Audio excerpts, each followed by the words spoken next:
चलिए आज का जो हमारा इलेक्ट्रिकल टेक्नोलॉजी के हवाले से थोड़ा सा हम इंट्रोडक्शन कर लेते हैं। इसके अंदर मेन हमारा जस्ट आज थोड़ी सी मोटिवेशन देखेंगे इसका, इलेक्ट्रिकल टेक्नोलॉजी से आपका रेलिवेंट क्या क्या थोड़ा सा एक्सपोजर ओवरऑल हो जाएगा आपका। और उसके बाद फिर हम कोर्स कंटेंट जो है, ओवरऑल कोर्स कंटेंट चेंज भी हो सकता है क्योंकि ये इसके अंदर चेंजिंग हो सकती है, लेकिन ये है कि टेंटेटिव जो कोर्स कंटेंट है ओवरऑल आपको पता चल जाएगा कि हम इसी के बीच में रहेंगे कहीं। और इसी तरह जो है वो फिर हम ये करेंगे कि इसके साथ साथ फिर पैसिव एलिमेंट्स पे जो मैंने ऑब्जेक्टिव बताया ये वेबसाइट आपको शेयर कर दी है, तो इसके अंदर फिर हम पैसिव एलिमेंट्स जिसके अंदर रजिस्टर, कैपेसिटर, इंडक्टर है, थोड़ा सा उसके बारे में पढ़ेंगे, तो फिर हम एंड कर देंगे आज का। ठीक है, तो ये हमारा है थोड़ा। तो अब हम ये करते हैं कि इलेक्ट्रिकल टेक्नोलॉजी में देखें तो टेंटेटिव जो हमारा कोर्स ऑब्जेक्टिव है वो ये है कि to understand fundamentals of electrical engineering. तो इलेक्ट्रिकल इंजीनियरिंग से रेलिवेंट हमने फंडामेंटल चीज़ें हमने करनी है स्टडी। और CLOs जो टेंटेटिव लिखे हैं, to define and explain basic knowledge of electrical engineering and its equipment, to discuss specifications of electrical engineering equipment. ये CLO वगैरह आपको मिले हैं कोई कोर्स में, किसी ने दिए? किधर है वो? नहीं, इसके टेक्नोलॉजी के नहीं है। अच्छा चलिए, ये फिर इसको ये हमारे कोर्स कंटेंट हो गए, अपने ऑब्जेक्टिव्स हो गए, लर्निंग आउटकम्स CLOs कि हमने एक्सप्लेन करनी है बेसिक नॉलेज इलेक्ट्रिकल इंजीनियरिंग से, और उसके अंदर जो रेलिवेंट इक्विपमेंट यूज़ होता है उसका हमारा बेसिक नॉलेज हो जाएगा। और उसके बाद स्पेसिफिकेशन इलेक्ट्रिकल इक्विपमेंट के हवाले से स्पेसिफिकेशन है, तो आगे में देखेंगे अगर उसका लेआउट डिफरेंट इलेक्ट्रिकल इक्विपमेंट्स जो हैं उनके बारे में। अच्छा, ये जो आप कोर्स कंटेंट्स जो अभी इसमें अगर आप देखें तो इसको अगर 3 हिस्सों में डिवाइड करूँ ना इस तरीके से, तो ये बनेंगे इलेक्ट्रिकल एलिमेंट्स एंड सर्किट्स। और उसके बाद ये रिकॉर्डिंग आप लिखना होगा तो लिख लें। वैसे ये पूरी रिकॉर्डिंग ये आपको मैंने बताया कि ये पूरे इसी लेक्चर जो अभी हम कर रहे हैं ना, इसकी रिकॉर्डिंग भी इधर जो है ना, ये जैसे ही आज होगा तो कल तक ये अपलोड हो जाएगी इधर। ठीक, इस तरीके से।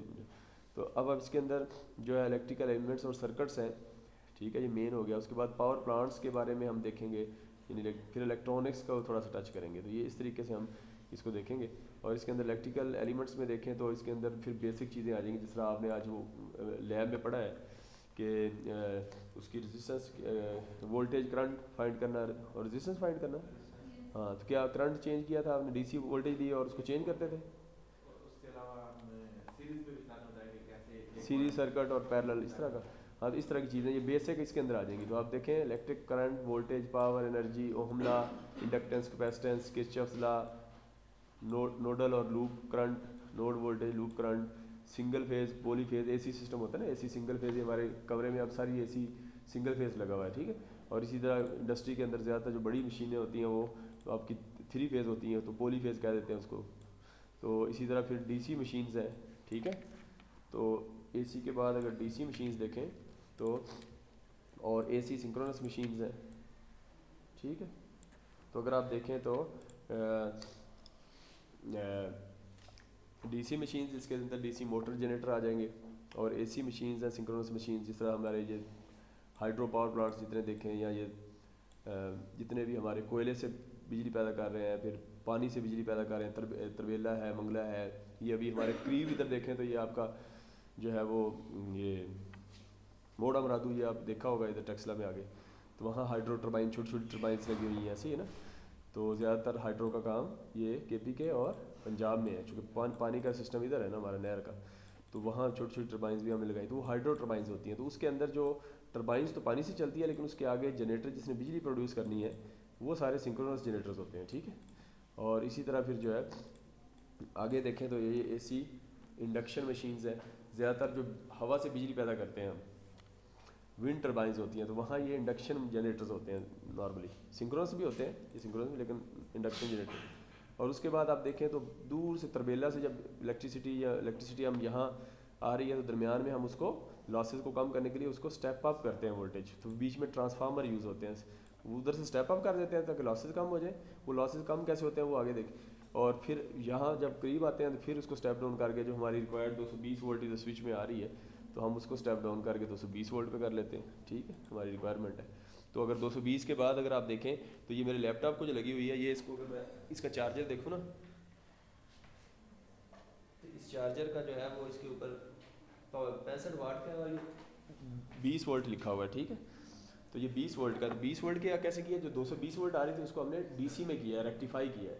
तो 20 वोल्ट इसको चाहिए, आपके मोबाइल चार्जर को चाहिए, मोबाइल को 5 वोल्ट या जो भी उसके ऊपर है, तो वो फिर हम 220 को 5 वोल्ट, तो ये रेक्टिफायर बीच में ऐसे सिस्टम आएंगे कि जिसमें हमने एसी डीसी करनी है। तो वो हम फिर ये इलेक्ट्रॉनिक्स जो मैंने अभी बताई है इसके अंदर हम वो चीज़ें, ये रेक्टिफायर सर्किट ट्रांजिस्टर वो इसके अंदर आ जाएंगी, ठीक है। उसके अंदर हाउस वायरिंग और इंडस्ट्रियल वायरिंग की भी कोशिश करेंगे। ये इंडस्ट्रियल इंजीनियरिंग तो आपसे रेलिवेंट ही है, तो इंडस्ट्रियल वायरिंग के हवाले से हम देखेंगे कि क्या है, थोड़ा सा बेसिक उसको देखें। तो अब आप उसके बाद देखें ट्रांसफार्मर हो गया, ठीक। अच्छा, उसके बाद अगर आप देखें नेक्स्ट है, तो ये पावर सिस्टम के हवाले से हम थोड़ा सा हम देखेंगे, जैसा जनरेशन है, ट्रांसमिशन है, डिस्ट्रीब्यूशन, यूटिलाइजेशन है, इसको थोड़ा सा टच करके हम इसको देखेंगे क्या इलेक्ट्रॉनिक्स। ये आपके 3 सिनेरियोज हो गए, ठीक है। ओवरऑल बेसिक इलेक्ट्रिकल सर्किट जिसमें सर्किट एनालिसिस और इस तरह की चीज़ें आ जाएंगी इलेक्ट्रिक। उसके बाद ओवरऑल पावर सिस्टम, फिर इलेक्ट्रॉनिक्स, जो मैंने एक मिसाल आपको जस्ट सिंपल एक छोटी सी दी। अच्छा, इसको अगर आप और 5 कैटेगरीज में करें इसी कोर्स को, तो आप इसको ये कह सकते हैं कि डीसी सर्किट्स के बारे में पढ़ेंगे, फिर हम एसी सर्किट्स के बारे में पढ़ेंगे, थोड़ा सा हम ये जो है ना इसको अर्थिंग और लैंप्स इसके हवाले से कोशिश करेंगे अगर ये बीच में कवर हो जाए, ठीक है। उसके बाद हमारा 3 फेज़ एसी सर्किट्स है, फिर एसी मशीन्स हैं और फिर सिंगल फेज़ एसी। तो ये इस तरीके से हम इसको कर लेंगे, ठीक है। अब इसको अगर हम डिटेल देखें तो ये डिटेल्ड सिलेबस भी है, इंट्रोडक्शन है, ये मॉड्यूल्स में कन्वर्ट किया हुआ है। इसको हम थोड़ा सा आगे पीछे चेंज भी करना पड़ा तो हम कर लेंगे, लेकिन ओवरऑल मैं आपको थोड़ा सा बता दूंगी। जिस तरह इंट्रोडक्शन है, आज के इंट्रोडक्शन में मैंने इसको जो है ना वो introduction to the course on basic electrical, ये तो मैंने आज के इसमें डाला है, introducing the course on basic electrical, introducing the course. हाँ, इसको हम इधर जो है वो पेस्ट कर देते हैं, ये ठीक है, इंट्रोड्यूसिंग, ये इस तरह। तो अब जो है, और उसके बाद दूसरा जो है मैंने यहाँ जो फ़िलहाल किया है, इसमें जनरेशन वाला नहीं डाला, थोड़ा सा इसके अंदर ये थोड़ा सा मैंने जनरेशन के बारे में बताऊँगा आपको, थोड़ा सा फिर ट्रांसमिट किया है, लेकिन इसके अंदर फिर मैंने मज़ीद जो डाला है वो है कि आपका ये क्या नाम है, पैसिव एलिमेंट्स के बारे में भी इसको मैंने इसी में ऐड कर दिया, ठीक है। तो ये इस तरीके से आज का हो जाएगा।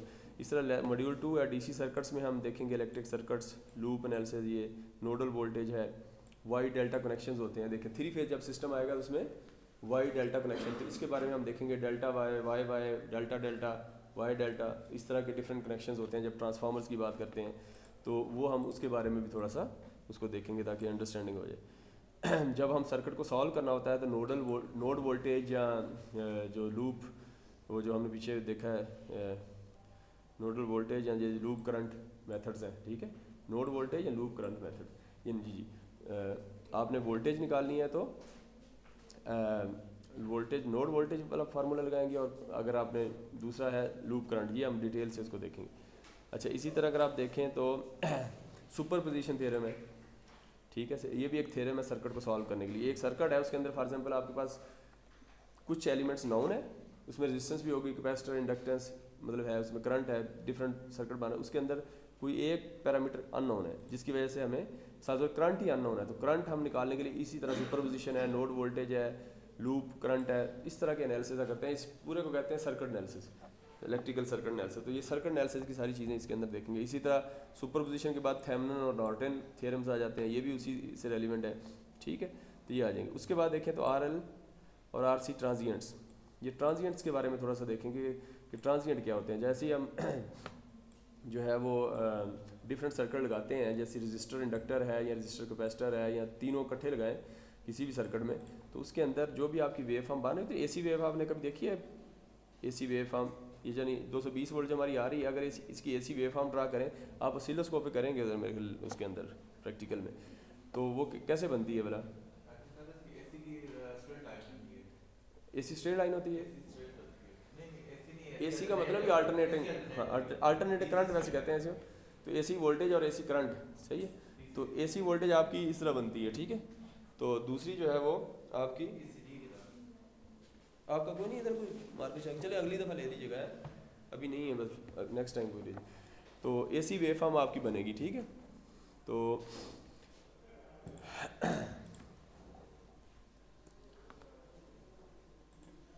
AC versus DC, AC versus DC voltage wave form, ठीक है। तो अगर आप देखें तो ये देखिए अब आपकी ये AC है और ये साथ ही DC है, तो ये आपको AC वेवफॉर्म इस तरह नज़र आ रही है। ठीक, अब इस AC वेवफॉर्म के ऊपर ये वाली कौन सी वोल्टेज होती है, ये चलिए ये बात बताता हूँ आपको। ये फॉर एग्जाम्पल हमारी अभी जो ये 220 वोल्ट आ रही है ना, अगर सिलोस्कोप पे देखेंगे तो इस तरह की नज़र आएगी ये AC वेवफॉर्म। और अगर मैं ये लैपटॉप का ये जो लगाया हुआ है यहाँ, ये वोल्टेज चेक करूँगा तो ये DC है। ठीक, ये DC कितनी है यहाँ, ये जो ये मैग्नीट्यूड कहते हैं ना इसको, ये नीचे टाइम है एक्स एक्सिस पे। इस तरह के ग्राफ कभी आपने अपनी इंजीनियरिंग में, आपका फर्स्ट ईयर है ना, फर्स्ट सेमेस्टर है, सेकंड। अच्छा, तो इसके अंदर आपने जो है इस तरह की वेवफॉर्म कभी देखी है अपने लैब शायद में या कहीं? अच्छा नहीं देखी, फिर इलेक्ट्रिकल, इसलिए हम फिर बेसिक थोड़ी सी। तो अब आप देखें इसके अंदर ये जो लैपटॉप है, इस लैपटॉप का ये जो चार्जर है इस वक्त आ रही है, या इसको मैं सिलोस्कोप है, सिलोस्कोप एक ऐसी डिवाइस है जिसमें हम वेवफॉर्म्स देखते हैं। सिलोस्कोप का नाम तो CRO कैथोड रे सिलोस्कोप, नाम सुना हुआ है, देखी भी है और ऑपरेट की है। चलें वो कर लेंगे, आप साथ साथ आगे करेंगे। तो वो उसके अंदर आप वेवफॉर्म देखेंगे, इसको लगाएंगे, इसकी वोल्टेज वहाँ चेक करेंगे ना, प्रोब होती है, तो इस तरह की आएगी। ये जो DC है, तो DC में ये जो लाइन है इसकी मैग्नीट्यूड कितनी होगी, ये इस वक्त जो ये है ना, ये 20 वोल्ट जनरेट कर रही है। वो अंदर जो इसके अंदर जो इलेक्ट्रॉनिक्स लगी हुई है ना, रेक्टिफायर इसके अंदर, वो आपका है 220 को DC 20 वोल्ट में कर रहा है। ठीक है, ये 20 वोल्ट में करेगा तो इसके अंदर आपको ये जो है ना, यहाँ आपको 20 वोल्ट मिलेगी, यहाँ जो है ये जो है आपकी यहाँ ये 20 वोल्ट होगी। ठीक है, अच्छा अब इसी तरह ये जो इससे पीछे आ रही है जो 220 वोल्ट है, अब ये कहाँ से आई है? फॉर एग्जाम्पल हम देखें तरबेला से आती है, ये तरबेला डैम है हमारा, तरबेला से तकरीबन जो जनरेटर है वहाँ 10 जनरेटर या थोड़े और बढ़ गए हैं। तो एक जनरेटर जो है वहाँ वो आपकी एक होती है वोल्टेज और एक होती है पावर। ठीक है, वोल्टेज, पावर और करंट। वोल्टेज और करंट का प्रोडक्ट क्या होता है? पावर होती है, ऐसी है ना। तो अगर तो DC है तो वोल्टेज और करंट को मल्टीप्लाई करेंगे तो पावर आ जाएगी। लेकिन अगर AC है तो वहाँ फिर पावर फैक्टर भी बीच में इन्वॉल्व हो जाता है। पावर फैक्टर बस फिलहाल नाम सुने, अगर मुश्किल लगे तो आप उसको स्किप कर दें। ठीक, तो ऐसे इसको देखें तो उसके अंदर पावर फैक्टर बीच में cos थीटा जिसको कहते हैं, साइन थीटा, cos थीटा, ये तो FSC में पढ़े हैं ना। तो cos थीटा होता है, तो VI cos थीटा, यानी 3 पावर्स हैं। आप मार्कर यार नेक्स्ट टाइम लाना, कोई इधर मैं लिख भी दिया करूँगा। तो 3 टाइप्स ऑफ पावर्स जो हैं, अगर मैं इसको इधर से दिखाऊँ आपको, अभी नेक्स्ट टाइम मार्कर लाना तो जल्दी हो जाएगा, वरना ये देखें गूगल पे बड़ा टाइम लगेगा यार। DC versus AC power formula. ठीक है, तो अब आप देखें तो इसके अंदर ये देखें, ये फार्मूले हैं आपको डिफरेंट नज़र आ रहे हैं, ये ले लेते हैं। अब इसके अंदर अगर आप देखें तो ये DC सर्किट्स हैं, ये सिंगल फेज AC है और ये 3 फेज है। तो आपको क्या नज़र आ रहा है? DC सर्किट्स के अंदर पावर होती है V × I, वोल्टेज और करंट को सिंपल आप मल्टीप्लाई कर देंगे। या फिर ये है कि V, आपको ओहम लॉ आपने पढ़ा होगा, ओहम लॉ का नाम सुना कभी? V = IR, तो इस V की जगह IR प्रोड्यूस लगाएं ज़रा, V की जगह IR लगाएं ज़रा। इस V में IR पुट करेंगे तो ये I² R हो जाएगा, तो वही फार्मूला चेंज हो गया। ऐसे ही है ना यार। ये अटेंडेंस इसकी लगा लेना, पेज में ना सर्कुलेट करके अटेंडेंस लगा लें, फिर आखिर में मुझे इसकी स्नैप व्हाट्सएप कर देना और ये अपने पास ही रखना। ठीक, अच्छा उसके बाद देखें तो अच्छा अगर आप I की जगह यानी P = VI होता है और V = IR होता है, तो V = IR, उसमें से I की वैल्यू पुट करें। I क्या होगा? V/R। तो इस I में V और R पुट करेंगे तो एक R कट जाएगा, तो V² R आ जाएगा। यानी एक ही फार्मूले में हम ओहम लॉ का डिफरेंट वैल्यूज पुट करके, अगर आपके पास वोल्टेज और रेजिस्टेंस है, अगर आपके पास वोल्टेज और रेजिस्टेंस, ये नज़र आ रहा है, अगर आपके पास वोल्टेज और रेजिस्टेंस है तो आप ये फार्मूला लगा लें पावर का DC सर्किट में। और अगर आपके पास करंट और रेजिस्टेंस है तो ये वाला लगा लें, और अगर आपके पास वोल्टेज और करंट है तो ये वाला। तो पावर निकालने के 3 तरीके हो गए इसी ये DC में। और AC अगर देखें तो AC के अंदर आपको क्या है? P = VI cos थीटा, तो ये cos थीटा पावर फैक्टर होता है, इसको बाद में इस पर एक लेक्चर अलग करें। तो VI cos थीटा, VI को अगेन इसी तरह आप I² R cos थीटा कर लें या V² R cos थीटा कर लें। तो AC पावर अगर सिंगल फेज AC है, जो सिंगल फेज AC आप हमारे घरों के अंदर भी AC सिंगल फेज होती है, और ये सारी हमारी सिंगल, इसको फाइंड करना है तो आप क्या करेंगे? आपको cos थीटा पता होना चाहिए और V और R पता होना चाहिए। V कैसे निकालेंगे? V आप इसके इधर से मल्टीमीटर, जिस तरह डिजिटल मल्टीमीटर है उसको V पे करें वोल्टेज AC, तो यहाँ से आप प्रॉब से निकाल सकते हैं। तो तो इस तरीके से आप ये AC सर्किट 3 फेज अगर निकालनी है तो उसमें √3 इन्वॉल्व हो जाता है। देखें P है तो √3 लाइन वोल्टेज लाइन करंट और इसी तरह फेज वोल्टेज फेज करंट, और ये तो ये इसकी डिटेल में नहीं जाते, जस्ट मैंने आपको दिखाया था, ज़्यादा डिटेल में नहीं जाते क्योंकि ज़्यादा हैवी डोज हो जाएगी ऐसी है। तो ये हो जाएगा। तो ये अब DC ट्रांजिएंट और ये हो गया। उसके बाद देखें सिंगल फेज AC सर्किट्स हैं, तो इसके अंदर हम साइनोसाइडल वेवफॉर्म, अब साइनोसाइडल वेवफॉर्म हम देखेंगे और उसके अंदर फिर देखेंगे कि हम फॉर एग्जाम्पल उसके अंदर फेज़र की बात करेंगे, उसके अंदर एंगल की बात होती है, ठीक है। तो सीरीज सर्किट पैरेलल, जिस तरह आपने लास्ट टाइम अगर रजिस्टर के तौर पे पढ़ा है तो हम उसको RLC सीरीज सर्किट मतलब रजिस्टर इंडक्टर वो लगाएं तो क्या हो। तो ये सारे बेसिक चीज़ें हम इसको देखेंगे, ठीक। मैं अभी इसकी डिटेल में फिर नहीं जाता, मैं मेन बताता हूँ। तो आगे मेन चलते हैं, 3 फेज AC सर्किट्स में जाएंगे, फिर हम मैग्नेटिक सर्किट्स हैं, कोर लॉसेज हैं, और उसके बाद ट्रांसफार्मर्स हैं, फिर 3 फेज इंडक्शन मोटर्स हैं। तो ये इस तरह ये डिवाइड किए हुए हैं लेक्चर। DC मशीन्स हैं, फिर आप देखें मेजरिंग इंस्ट्रूमेंट्स हैं, मेजरिंग इंस्ट्रूमेंट जैसा DMM आपने पढ़ लिया, वो मेजरिंग इंस्ट्रूमेंट है, ठीक है। तो इस तरह के इंस्ट्रूमेंट्स हम देखेंगे, ठीक है। तो आज का हम देखेंगे सिर्फ मोटिवेशन और कोर्स कंटेंट की बात करते हैं, और उसको हम उसके बाद पैसिव एलिमेंट्स की थोड़ी सी बात करके इसको एंड करेंगे, ठीक। तो अब आप देखें मोटिवेशन इस कोर्स की क्या है कि आपने जब भी इंजीनियरिंग आप ये कर रहे हैं, लेकिन इसके अंदर जो इलेक्ट्रिकल का पोर्शन है पावर जनरेशन है। अब पावर जनरेशन अगर आप देखें तो इसकी एप्लीकेशंस क्या हैं कि फॉर एग्जांपल आपने जो है वो रीन्यूएबल एनर्जी रिसोर्सेज का नाम सुना होगा। रीन्यूएबल यानी हवा से बिजली पैदा करते हैं, विंड टर्बाइंस हो गई, सोलर है, सोलर आपने सन से सूरज की रोशनी से हम बिजली बनाते हैं, तो वो हो गई पावर जनरेशन। फिर और कौन सी बनाते हैं कोई आप बताएंगे? पानी से बिजली बनाते हैं, हाइड्रो पावर हो गई। और उसकी मिसाल मैंने आपको दी, जिस तरह तरबेला, मंगला, गाजीपुर था, इधर हमारे करीब देखें तो ये जो है वो ये मोड़ा मरादू पे वहाँ। तो अच्छा, और इसके अलावा क्या होगा? थर्मल पावर प्लांट्स हैं, तो उसमें हम ऑयल फर्नेस ऑयल जो भी ऑयल हम यूज़ करते हैं, ऑयल से भी, कोयले से भी बनाते हैं, कोयले से भी बिजली, वहाँ से कोयले से हम क्या करते हैं हाइड्रो से अगर कहें तो हाइड्रो से पानी ऊपर से गिरता है, टरबाइन को चलाता है, टरबाइन के साथ जनरेटर लगा होता है, जनरेटर जब मूव करता है तो वहाँ से आपका फैराडे लॉ जिसको कहते हैं फैराडे लॉ, उससे आपको इलेक्ट्रिसिटी प्रोड्यूस होती है। कैसे होती है डिटेल उसकी बाद में देखें। अच्छा, इसी तरह फिर थर्मल्स में देखें तो ये सारे हमारे कोल पावर प्लांट्स हैं, कोयले से बिजली बनाते हैं हम। कोयला हमारे पास है ना, Sahiwal coal power plant, Thar में वो सिंध में है थार, इस तरह कोयले से बिजली प्रोड्यूस करते हैं। तो ये आप थोड़ा सा इसको सर्च कीजिएगा ना, पाकिस्तान के अंदर जो है ना कहाँ कहाँ पावर जनरेशन के सोर्सेज किधर किधर है, एक मैप आपको मिलेगा, उसके अंदर आप देखिएगा हाइड्रो के किधर किधर है।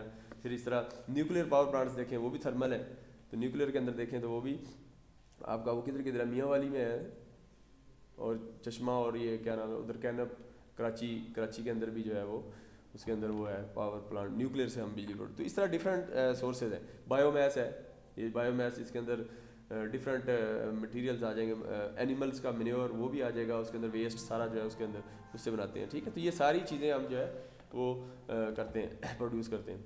अब इसके अंदर देखें फॉर एग्जांपल हम हाइड्रो ही देखें ना, हाइड्रो ये थोड़ी सी तस्वीर बुला रहा है, तो इसको नीचे वाली देख लेते हैं, ये वाली, ये देखें। अब इसके अंदर क्या है कि पानी ऊपर है, ऊपर रिजर्वायर में पानी है स्टोर, जिस तरह डैम बना देते हैं हम तरबेला मंगरा, ये पानी स्टोर किया, उसके बाद ये इसको 4 वे कह देते हैं। इससे ये जो पाइप आ रहा है नीचे, इसको पेन स्टॉक कहते हैं। तो पेन स्टॉक से पानी आया और नीचे ये वाला पावर हाउस है।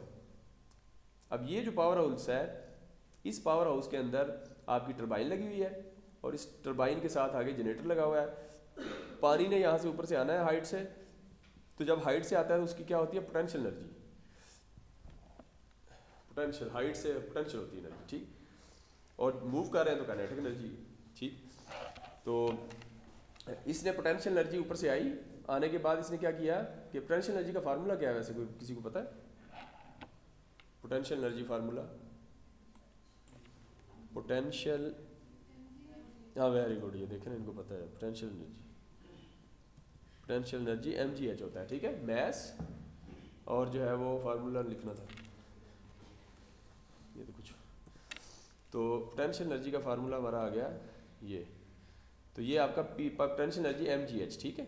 तो mgh मैस हो गया, g आपका एक्सेलरेशन ड्यू टू ग्रेविटी 9.8 है मीटर पर सेकंड स्क्वायर, h हाइट होगी। अब जितनी हाइट होगी उतनी पोटेंशियल एनर्जी ज़्यादा होगी। तो अब देखें तो इसके अंदर जितनी हाइट पे होगा, यानी ये पेन स्टॉक ये वाला जितनी हाइट पे होगा, और हाइट हमने खुद नहीं बनानी था, नेचुरली पहाड़ों से पानी आ रहा है तो वहाँ हमारा एक प्रॉपर हाइट बनी होती है नेचुरली, तो वहाँ से फिर हम इसको नीचे पावर हाउस नीचे लाते हैं, ताकि हाइट जितनी ज़्यादा होगी, हाइट यहाँ से देखें तो वर्टिकल हाइट इस टरबाइन तक जो हाइट होगी, ये वाली हाइट जो है हम यानी इससे लेके यहाँ से लेके यहाँ तक ये इस तरह हाइट, ये हाइट जो है आपकी HRD। जितनी हाइट ज़्यादा होगी पोटेंशियल एनर्जी ज़्यादा होगी, जितनी पोटेंशियल ज़्यादा होगी ये जो है ना इस एनर्जी टरबाइन को उतनी ज़्यादा एनर्जी से मूव करवाएगी। जैसे ही मूव करवाएगी तो वो पोटेंशियल एनर्जी किस में कन्वर्ट हो जाएगी, काइनेटिक एनर्जी में मूव करके। तो वो पानी तो आपका ये देखिए नीचे टेल रेस में चला गया और आगे यूज़ हो गया इरिगेशन के लिए। लेकिन यह है कि यहाँ फिर हमारे जनरेटर, तो एक किसी पहले एक लतीफ़ा और काफ़ी पुराना है वैसे, अभी तो वो आपने कहीं नए सुन लिए होंगे कि किसी ने कहा कि पानी से ये आप बिजली तो निकाल लेते हैं तो पानी फिर किसी काम का ही नहीं है। तो इस तरह का चक्कर नहीं है। ये देखें पानी से आपने जस्ट चलाया तो पानी वैसे का वैसे ही है बस। और देखें आप खानपुर डैम गए कभी, तो खानपुर डैम जाएँ तो वहाँ खानपुर से थोड़ा इधर आए ना, तो वहाँ उन्होंने आगे दरमियान में खानपुर चूँकि हाइट पे है पानी, तो वो ये इसी तरह नीचे हाइट बनती है। उनकी अपनी जगह है, उन्होंने बीच में टरबाइन लगा ली 3-4, तो पानी जैसे उन्होंने डाइवर्ट किया है अपने पास और वहाँ से करके वापस आगे, तो पानी वो ना तो स्टोर कर रहे हैं, कुछ भी नहीं कर रहे, जो पानी आ रहा है आगे जा रहा है। ठीक है, तो जस्ट उन्होंने वहाँ से बिजली प्रोड्यूस की और वहाँ साथ ही उन्होंने पेट्रोल पंप है उनको दी हुई है, साथ अपना उन्होंने बर्फ़ का कारखाना लगाया हुआ है। तो बर्फ़ शर्फ लेनी हो तो उधर खानपुर डैम वो ठीक है, सही है, सस्ती मिलेगी। तो छोटे ब्लॉक्स में भी देते हैं या बड़ी भी बल्क में चाहिए तो वो भी ऑर्डर होता है। तो ये आपका क्या नाम है, ये इस तरीके से। अब ये हाइड्रो इलेक्ट्रिक पावर प्लांट्स के अंदर अगर आपने हाइड्रो पावर निकालनी है तो ये मैं थोड़ा सा ओवरव्यू दे रहा हूँ। P ये एक फार्मूला है आपका, ठीक है। इसके अंदर देखें तो P पावर है, वाट्स में अगर आपने निकालनी है। ये ईटा जो लिखा हुआ है ये एफिशिएंसी है, रो आपका जो है ये वाटर की डेंसिटी होती है जो कि 1000 हम लेते हैं नॉर्मली। अच्छा, उसके बाद देखें Q जो है वो फ्लो रेट है, मीटर क्यूब पर सेकंड। यानी अगर आपने फ्लो रेट चेक करना है तो आपने देखना है कि 1 सेकंड में कितने मीटर क्यूब किसी भी जगह से पानी फ्लो हो रहा है। ये इसके लिए इंस्ट्रूमेंट्स होते हैं, जिस तरह अगर आप देखें तो सिविल डिपार्टमेंट में वो टरबाइंस हैं, तो वहाँ फ्लो रेट के लिए हम वो जो है मैकेनिकल के अंदर देखें डिपार्टमेंट में तो वहाँ टरबाइंस हैं, वहाँ फ्लो मीटर लगे हुए हैं, वो डायरेक्ट निकालते हैं फ्लो मीटर पाइप से पानी। और उधर देखें तो वहाँ हम उसमें एक टब बनाया हुआ है, टब सा बनाया हुआ है, उस टब की प्रॉपर उन्होंने वो कैलिब्रेशन की हुई है यूनिट्स। तो उस टब में हम भरते हैं, मीटर क्यूब पर सेकंड कह लें या लीटर पर सेकंड कह लें, सही है।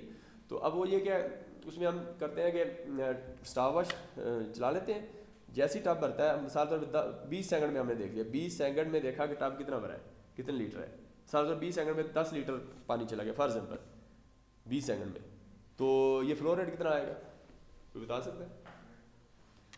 मतलब 10 लीटर एक टैंक हम भर रहे हैं, वो 10 लीटर उसमें पानी आया 20 सेकंड में, कैसे निकालेंगे 10 को? क्या मतलब किस तरह डिवाइड करेंगे, क्या करें, किसको किससे? वेरी गुड, तो 10 को 20 से डिवाइड कर देंगे तो 0.5 क्यू आ जाएगा, समझ रहे? तो इस तरीके से हम यानी डिफरेंट तरीक़ों से हम निकाल सकते हैं। जी भी आ गया और उसके बाद एच जो है ये आपकी हाइट होगी इनलेट और आउटलेट पे। तो जो हाइट मैंने आपको बताई क्या होगी, यहाँ से लेके यानी वर्टिकल हाइट आप देखें इस 4 वे से लेके नीचे जहाँ टरबाइन है इसकी ये वर्टिकल ये हेड जिसको हेड लिखा हुआ है, तो ये जो हेड है आपका ये आपकी हाइट हो जाएगी। जितनी हाइट ज़्यादा होगी उतनी आपका एनर्जी आपको ज़्यादा पड़ेगी। तो ये आपकी पावर जनरेशन हाइड्रो की निकालनी है, तो ये बेसिक फार्मूला हो गया, ठीक है। अच्छा, इसी तरह आप देखें ये हो गया, बस इसको छोड़ें आगे चलते हैं। अब इसके बाद देखें तो विंड टरबाइंस है। तो विंड टरबाइंस की अगर बात करें तो विंड टरबाइंस में ये सारा थोड़ा सा ओवरऑल सिनेरियो अगर आप देखें, ठीक है। तो ये विंड टरबाइन है। विंड टरबाइन में देखें तो ये आपकी हवा से आप इसको चलाते हैं, ये रोटर ब्लेड्स होते हैं, हवा इस पर लगती है, ये मूव करता है, जैसे ही मूव करता है तो रोटर ब्लेड्स के आगे गियर बॉक्स लगा होता है। तो ये स्पीड को, चूँकि हवा की स्पीड कभी कम कभी ज़्यादा, तो गियर बॉक्स से हम इसको प्रॉपर इसकी स्पीड को बढ़ाते हैं और स्पीड बढ़ने के बाद आगे इसके जनरेटर लगाया होता है, वो जनरेटर को चलाता है। ये जनरेटर वही है जो मैंने एसी मशीन्स की बात करा था, उसमें induction generator, normally induction generator use होता है या सिंक्रोनस जनरेटर भी कुछ जगह पे यूज़ होता है, तो ये यूज़ करते हैं। उसके बाद देखें इस जनरेटर से हमने पावर केबल ली, पावर केबल लेने के बाद ये टावर लगा हुआ है, ये बीच में पावर केबल है, इससे हमने आगे ट्रांसफार्मर से इसको स्टेप अप किया और उसके बाद आगे स्विच यार्ड क्या है, स्विच यार्ड जस्ट आप समझें कि जो है इसको ट्रांसफार्मर लगा हुआ है, बीच में ट्रांसफार्मर से उसको स्टेप अप किया और स्टेप अप करने के बाद यहाँ से स्विच यार्ड से आगे हम फिर जहाँ जहाँ बिजली पहुँचानी होती है वो आपकी वहाँ हम उसको वो पहुँचा देते हैं, ठीक है। ये स्विच यार्ड जस्ट आप समझिए कि स्विचेस लगे हुए हैं, ब्रेकर लगे हुए हैं, ब्रेकर बड़े बड़े ब्रेकर, चूँकि हाई वोल्टेज होती है। तो अब तरबेला से यहाँ बिजली कैसे आ रही है, मतलब तरबेला है तो तरबेला पे 13.8 किलो वोल्ट डिफरेंट है, मतलब आप समझ लें कि 13.8 किलो वोल्ट का जनरेटर है वोल्ट में, और उसने जनरेट किया। जब जनरेट किया तो उसके बाद आपने क्या किया, जनरेट करने के बाद उसने स्टेप अप किया ट्रांसफार्मर से, उधर ही उसका स्विच यार्ड लगा हुआ है, फिर वहाँ स्टेप अप उसने 500 kV में स्टेप अप किया। तो पाकिस्तान के अंदर कोई पूछ ले आपसे तो हाईएस्ट AC वोल्टेज कितनी है, 500 kV। 500 के का मतलब 1000, यानी 5 लाख वोल्ट या 500 किलो वोल्ट, ठीक है। तो 500 किलो वोल्ट का सिस्टम है पाकिस्तान, इंडिया में 750 है, ऐसे ही है ना। अभी DC सिस्टम हमारा लग रहा है, एक DC चाइनीज कंपनी लगा रही है DC में, वो 600 वोल्ट का है। तो इस तरीके से तो 500 kV हुआ, 500 kV दोबारा ये बुरहान ग्रिड स्टेशन है, और वहाँ 220 kV में हुआ। फिर उसके बाद वाह कैंट है, वाह के अंदर ग्रिड स्टेशन है 132 kV में, उसको ट्रांसफार्मर्स किया। फिर 132 से फिर ये HMC इधर आता है, और इधर 132, फिर इधर 132 kV लगा हुआ है, ठीक है। और उसके बाद वहाँ से फिर 11 kV के फीडर निकलते हैं। तो एक 11 kV का फीडर हमारे यूनिवर्सिटी में आ रहा है डेडिकेट, बाकी 11 kV का फीडर जो है ना 11 kV के और भी जो है ना मुख्तलिफ कॉलोनियों में जाते हैं। तो हमारी यूनिवर्सिटी के लिए अलग से 11 kV है, ठीक है। इसलिए बाहर अगर लोड शेडिंग हो रही है तो हमारी यूनिवर्सिटी में नहीं होती, कि इसका अलग से लगाया हुआ है, क्योंकि एजुकेशन इंस्टीट्यूशन है, तो फिर इसको वो जो है ना वो अलग से उसको दिया। तो इस तरीके से 11 kV को फिर हमारे जगह जगह ट्रांसफार्मर नज़र आ रहे हैं आपको यूनिवर्सिटी में। तो वो उसको स्टेप डाउन करके सिंगल फेज़ है तो आपने 220 वोल्ट पे कर दी, और अगर 3 फेज़ है तो 3 फेज़ कितने क्या होगी, वेरी गुड 440 है। 220 को ये √3 से मल्टीप्लाई करें तो वो 440 आना चाहिए, ठीक है ना। किस तरह आता है, यानी अगर सिंगल फेज 220 है तो इसको √3 से, √3 क्या होता है 1.732, तो ये 380 वोल्ट बनेगा, 3 फेज 380 बनेगा।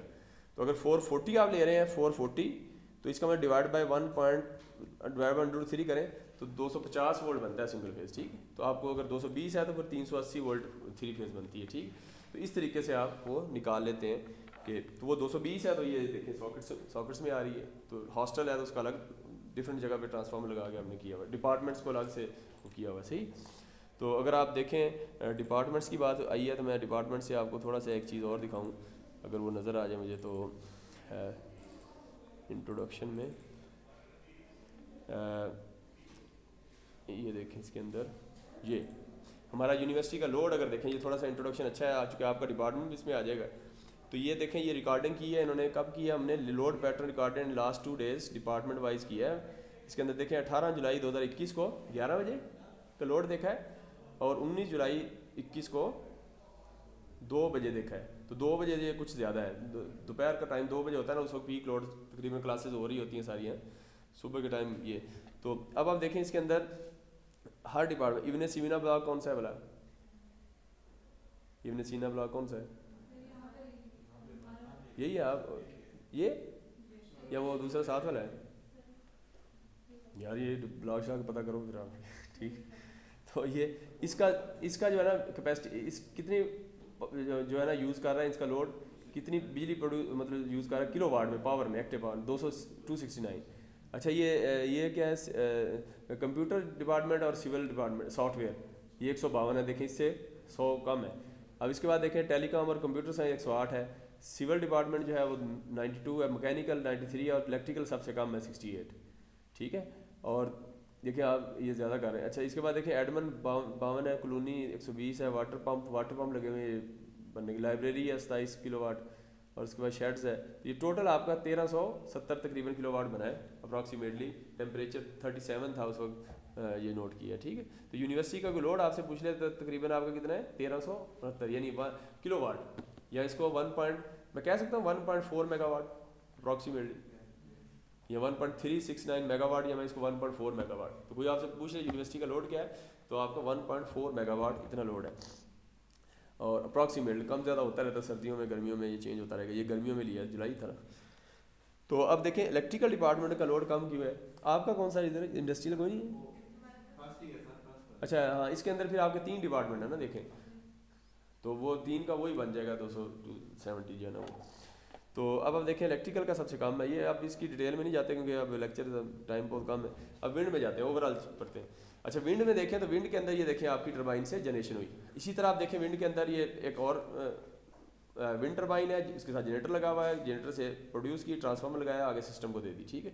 ये विंड की थोड़ी डिटेल बताई हुई है कि विंड का क्या, इसके अंदर विंड टरबाइन के अंदर डिफरेंट पार्ट्स क्या होते हैं, इसकी पावर क्या कैसे प्रोड्यूस करते हैं विंड की, ये जो फार्मूला क्या है ये लिखा हुआ है इधर, ठीक है, इसकी वो लिखा हुआ है, ये मैं अब डिटेल में नहीं जाऊँगा क्योंकि अपने इसको एंड करना है आज। अच्छा, इसी तरह ये पावर होगी, ओवरव्यू आपको पता चल जाएगा। इसके बाद देखें विंड पावर, ये फार्मूला इसको डिफरेंट उसका बताया हुआ है। विंड पावर कैसे निकालते हैं, ये विंड का रेडियस एरिया निकालना है तो पाई आर स्क्वायर, ये सारा इसमें दिया हुआ है। अच्छा, इसी तरह देखें विंड के अंदर ये ब्लॉक डायग्राम में शो कर दिया है। ये फिर अगेन इसकी विंड की एक फॉर्म बताई हुई है कि विंड से आपने गियर बॉक्स से जनरेटर चलाया, जनरेटर से आगे रेक्टिफायर डीसी करनी है, डीसी करने के बाद उसको ये MPPT maximum power point tracking होती है, कंट्रोल करके फिर आप इससे बैटरी चार्ज करें और लोड को दें। तो जैसे ही जब विंड नहीं होगी तो फिर बैटरी से आपको इलेक्ट्रिसिटी मिलती रहेगी। तो ये इस तरीके से आप इसको कर सकते हैं। तो ये विंड का एक और भी सिनेरियो बताया जिसके अंदर ये कन्वर्टर्स लगे हुए हैं जो रेक्टिफिकेशन करने के लिए, और उनको कन्वर्टर्स को भी कंट्रोल करने के लिए ये कंट्रोलर होते हैं। तो अच्छा, अब ये विंड का हो गया। अब इसी तरह फोटोवोल्टेइक, आप सूरज से बिजली पैदा करनी है तो क्या करेंगे कि आप देखें ये इस तरह का आपके ये जो है ना पीएन जंक्शन आपने पढ़ा होगा, सेमी पीएन जंक्शन कभी नाम सुना है? तो पीएन दो जंक्शन होते हैं, ये फिजिक्स में पढ़ा होगा एफएससी में। तो दो जंक्शन होते हैं, इन दो जंक्शंस के दरमियान जैसी सूरज की रोशनी पड़ती है तो इलेक्ट्रॉन जो है वो मूव करते हैं। तो इलेक्ट्रॉन और होल का सिचुएशन होती है। तो ये जब उसको एनर्जी मिलती है तो इलेक्ट्रॉन मूव करते हैं। जैसे ही मूव करते हैं तो वो कोई भी आप बल्ब लगाएंगे या कोई भी आप लोड लगाएंगे तो वो इलेक्ट्रॉन उसके अंदर से फ्लो करेंगे, तो इलेक्ट्रिसिटी, दैट इज इलेक्ट्रिसिटी। ठीक, तो इस तरीके से इसका डिटेल सिनेरियो बाद में देखेंगे। अच्छा, इसी तरह देखें ये मोटिवेशन देख रहे हैं कि इलेक्ट्रिकल टेक्नोलॉजी का कितना फ़ायदा है, यानी डेली लाइफ में हम इसको देख रहे हैं। अभी सिर्फ मोटिवेशन की बात कर रहे हैं। अच्छा, सनलाइट है, देखें इलेक्ट्रॉन फ्लो होंगे, आगे इलेक्ट्रॉन फ्लो होने एनर्जी मिली है ना सन से। अब वो इलेक्ट्रॉन जो फ्लो है वो आपका कोई भी आग बाहर बल्ब लगा दें, कोई भी चीज़ लगाएंगे तो वो आपकी इलेक्ट्रॉन उसमें से फ्लो करेंगे तो वो ग्लो हो जाएगा। ठीक है, तो इस तरीके से आपका ये सिनेरियो बनता है। पी टाइप और N type, P type system होता है और इसके अंदर आप लोड लगाएंगे तो ये एनर्जी, ये वही एक्सप्लेन किया हुआ है। ठीक है, और इसके जो सोलर का एक सेल होता है उसके अंदर ये उसके अंदर पूरा जो सोलर पैनल बनता है, सोलर सेल से मिलके उनको लगाते हैं, सोलर पैनल बनता है या सोलर मॉड्यूल बनता है। और वो जो सोलर मॉड्यूल है उसको किस तरह ग्लासेज और फ्रेम लगा के उसको जो छत पे आप कहीं देखते हैं तो उसका पूरा इसके पार्ट्स बताए हुए हैं। ठीक है, इसी तरह ये पूरा प्रोसेस बता दिया कि कैसे ग्लो होता है। इसको हम अब डिटेल में नहीं जाएंगे। ये सूरज की रोशनी है, इसको चार्ज कंट्रोल घर के अंदर देखें तो सोलर से अगर आपने छत पे लगाया हुआ है या किसी और ने लगाया हुआ है छत से, वो चार्ज कंट्रोलर होता है। चार्ज कंट्रोलर से आप उसको बैटरी को चार्ज करते हैं। बैटरी को चार्ज करने के बाद उसके बाद ये इन्वर्टर लगा होता है और इन्वर्टर से फिर आप आपके घर के अंदर ये डिस्ट्रीब्यूशन बॉक्स, ये जो बोर्ड लगे हुए हैं, ये इससे आप आगे फ्रिज एसी जो भी चलाना चाहते हैं। ठीक, तो ये इस तरह का सिनेरियो होता है। तो आप देखें सोलर जो है, जिस इलेक्ट्रिकल टेक्नोलॉजी की सोलर को हमने यूज़ करना है आगे, और बीच में ये रेक्टिफिकेशन इन्वॉल्व है जो कि आपको लैपटॉप में मैंने अडाप्टर के नाम पे बताई। तो इस तरह अब ये भी वही सिनेरियो बताया हुआ है थोड़ा सा सोलर का। ठीक है, कंपोनेंट सोलर के डिफरेंट जो है वो क्या है वो बता दिए इधर।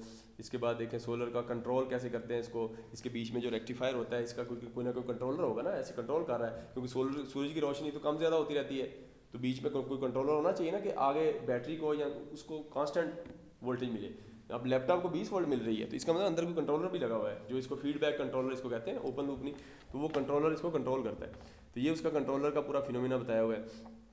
अच्छा, उसके बाद देखें तो ये फिर अगेन सोलर पैनल है, तो ये चार्ज कंट्रोलर के साथ बैटरी को चार्ज किया और फिर बैटरी से इन्वर्टर क्या करता है, डीसी को एसी करता है। चूँकि घर के अंदर एसी लोड है ना, डीसी नहीं है ज़्यादातर, हमारा एसी लोड है। डीसी हमारा मोबाइल का लोड डीसी है, ये लैपटॉप का डीसी है, तो उनका हमने अलग से अडाप्टर से हमने डीसी कर ली है। वरना ज़्यादा एसी है लोड तो डायरेक्ट ही हम एसी यूज़ करते हैं। तो एसी कैसे करेंगे, बैटरी से सोलर से डीसी आ रही होती है, तो डीसी को हम चार्ज कंट्रोलर से बैटरी से डीसी किया और डीसी के बाद फिर हमें एसी करने के लिए बीच में इन्वर्टर चाहिए। तो ये इन्वर्टर है, तो ये वो इलेक्ट्रॉनिक्स आ गई जो मैंने आपको बताया, उससे हम इसको एसी करेंगे। अगर डायरेक्ट चाहिए आपको सोलर से तो वो आप मोबाइल चार्ज करना है या डीसी बल्ब है तो वो आप डायरेक्ट इसको कर देंगे। तो ये इस तरीके से सिनेरियो होगा। ये देखें चार्ज कंट्रोलर, ये कनेक्शन बताएं, सोलर पैनल है, चार्ज कंट्रोलर घर के अंदर, और चार्ज से आपने डीसी को डायरेक्ट ऑन कर लिया और बैटरी को चार्ज कर लिया। फिर बैटरी से आपने इन्वर्टर किया और ये जो एसी लोड था ये वाला, उसको आपने एसी लोड को आपने फिर इससे जो किया। तो ये दो डिफरेंट टाइप। अच्छा, इसी तरह फिर सोलर की डिफरेंट टाइप्स हैं, थिन फिल्म, मोनो, ये डिफरेंट टाइप्स होती हैं। मैं इसकी डिटेल में नहीं जाता, जस्ट टाइप्स हैं, डिफरेंट टाइप्स होती हैं। ये आप लेटेस्ट जो टाइप्स हैं वो बताई हुई है कि इनकी डिफरेंट टेम्परेचर पे डिफरेंट एप्लीकेशन है कि किस रीजन में। जैसे बलोचिस्तान में है तो उधर कोई और लगाएंगे, जहाँ रीजन कोल्ड एरियाज है, मरी में है तो कोई और पैनल, तो डिपेंडिंग ऑन दैट। ठीक है, तो इसकी डिफरेंट एफिशिएंसीज बताई हुई है सोलर पैनल की। ठीक है, और उसके बाद देखें तो ये पीवी एप्लीकेशंस हैं इनकी कि हम जो है ना देखें ये फ्लोटिंग भी हैं, पानी के ऊपर तैर रहे हैं, यानी आपका खुला पानी है तो उसके ऊपर देखें उससे भी हमने इलेक्ट्रिसिटी प्रोड्यूस किया। कुछ एरिया खुला एरिया है हमारे पास, जिस तरह हमारी यूनिवर्सिटी में हमारे पास है तो वहाँ हम लगा सकते हैं। ग्राउंड माउंटेड है, छत पे है तो फ्लोर माउंटेड हो गए हैं, रूफ टॉप इसको कहते हैं। और अगर दूसरे हैं ये रूफ टॉप है। इसी तरह जो आपके ग्राउंड है, ग्राउंड पे जगह खाली है तो ग्राउंड माउंटेड होगी, जिस तरह solar Quaid-e-Azam solar park Bahawalpur में। जिस अगर रूफ टॉप है तो ये इस तरह तो इस तरह डिफरेंट टाइप्स होंगे, ठीक है। इसको बिल्डिंग इंटीग्रेटेड फोटोवोल्टिक भी होते हैं कि यानी बिल्डिंग्स बनी हुई हैं, बिल्डिंग ही आपने उसकी जो पूरा स्ट्रक्चर है, साइडें जो उसकी दीवारें हैं वही आपने सोलर से खड़ी कर दी। तो ये देखिए दीवारें भी बन गई और सोलर से इलेक्ट्रिसिटी प्रोड्यूस हो रही है। तो इस पर प्रोजेक्ट हमारा मैकेनिकल में जो मुजफ्फर साहब है चेयरमैन, वो मैकेनिकल के पीछे क्या है, वो कौन सा डिपार्टमेंट है, एनर्जी डिपार्टमेंट, मैकेनिकल की एक्सटेंशन में, तो वो उसके जो चेयरमैन है मुजफ्फर साहब, तो वो इस पर काम कर रहे हैं बिल्डिंग इंटीग्रेटेड।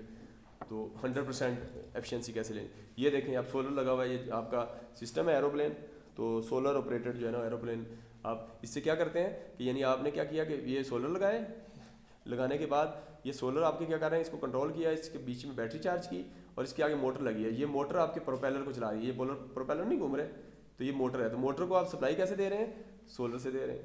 तो ये इसकी इंपॉर्टेंस है, समझ रहे हैं। तो ये इसका वो पूरा बताया हुआ मैकेनिज्म।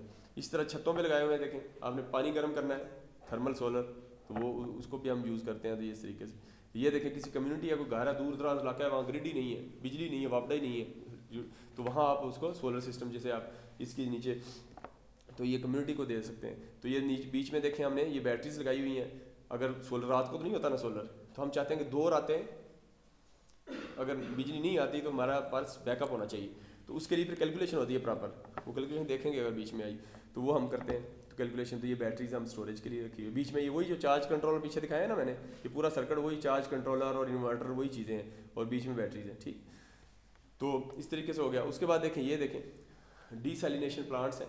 सोलर से आपने क्या किया, पानी जहाँ जहाँ दूर दराज इलाकों में पानी नहीं है, जैसे सऊदी अरब है उधर पानी कोई नहीं है, साफ पानी, समंदर से वो खारा पानी नमकीन पानी होता है ना, उसको पीने के काबिल बनाने के लिए डीसैलिनेशन प्लांट्स होते हैं। तो फिर सोलर सिस्टम से आप, वहाँ बिजली नहीं है अगर, तो सोलर सिस्टम आप लगाएं, उससे बिजली प्रोड्यूस करें। और ये डीसैलिनेशन प्लांट्स जो है, तो जहाँ पानी नहीं है, तो ये थर के इलाके जहाँ कितना मतलब वो जो जहाँ दूर दराज पानी नहीं है, तो वहाँ आप ये काम।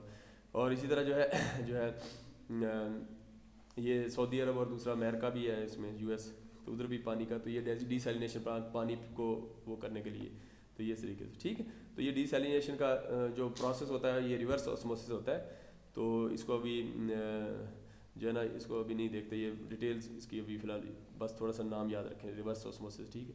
बाकी आगे चल, अच्छा इसी तरह देखें वाटर पंपिंग सिस्टम है। आप ट्यूबवेल लगाए हुए ना घरों में, मतलब हमारे चूँकि एग्रीकल्चर लैंड है तो ट्यूबवेल्स हम यूज़ करते हैं। तो वहाँ हम क्या करते हैं, स्टोरेज टैंक से, ये देखें आपने क्या किया इसमें, ये सोलर लगाए, सोलर से आपने ये वही कंट्रोलर है, चार्ज कंट्रोलर, इससे आपने क्या किया, फिर आगे मोटर चलाई, नीचे पानी नीचे था, इसको आपने फीड कर लिया, ऊपर स्टोर कर लिया। अब इस पानी को हम यूज़ कर सकते हैं, समझ रहे हैं। जब वर्स केस होगा तो इसको हम यूज़ कर सकते हैं। ये इस तरह स्टोरेज के लिए यूज़ हो रहा है। ये देखें इस तरह का एक सिनेरियो आपको नज़र आ रहा है, सही है, बोर तो नहीं हो रहे अच्छा। सोलर से बात देखें, ये इन्वर्टर है, इन्वर्टर से देखें एसी घर में सप्लाई दे रहे हैं। अब आप देखें तो एक और भी सिनेरियो है कि मिसाल तौर पे आप देखें तो एयर पोल्यूशन भी बढ़ रही है हमारी ट्रैफिक्स की वजह से। यानी हमारी जो ट्रैफिक है, मतलब जिस तरह ये ट्रक या ये रक्शे या मोटरसाइकिल कई दफ़ा देखे नहीं पीछे धुआं कितना सिलेंसर, तो अब आप इसमें इलेक्ट्रिक व्हीकल्स आ गई हैं। इलेक्ट्रिक व्हीकल्स यानी बैटरी से पहले चार्ज करें, बैटरी पे ऑपरेटेड होंगी। तो इलेक्ट्रिक व्हीकल्स जो हैं वो भी देखें, सारा आप उससे सोलर ऑपरेटेड कर लें उसको, ठीक है, या सोलर सिस्टम आप लगाएं। जिस तरह हमारा ही ट्रांसपोर्ट पार्किंग एरिया है ना, पार्किंग एरिया, तो पार्किंग एरिया की छत पे अगर सोलर लगे हों तो नीचे हमने उसके ये चार्ज करने के लिए वहाँ चार्जर लगाए हैं, चार्जिंग स्टेशन जिस पे काम हो रहा है रिसर्च भी। तो वहाँ ये गाड़ियाँ सारी अगर इलेक्ट्रिक व्हीकल्स पे हो जाए तो फिर हमें क्या है कि ये इन्वायरमेंट भी क्लीन होगा। तो इलेक्ट्रिकल टेक्नोलॉजी का वहाँ भी देखें आपको फ़ायदा नज़र आ रहा है। तो ये देखें, अगर एयर क्वालिटी इंडेक्स देखें तो हमारा इस्लामाबाद देखें तो ये आपका 2019-20 ये ड्यूरिंग कोविड आप देखें तो ये इंडिया है, और ये तो हमारा जो एयर क्वालिटी का इशू है वो हमारा इंडेक्स जो है वो उसमें काफ़ी जो है वो प्रॉब्लम्स हैं कि यानी हमारी एयर क्वालिटी बेहतर नहीं है। तो ये बाकी से कंपैरिजन किया हुआ है।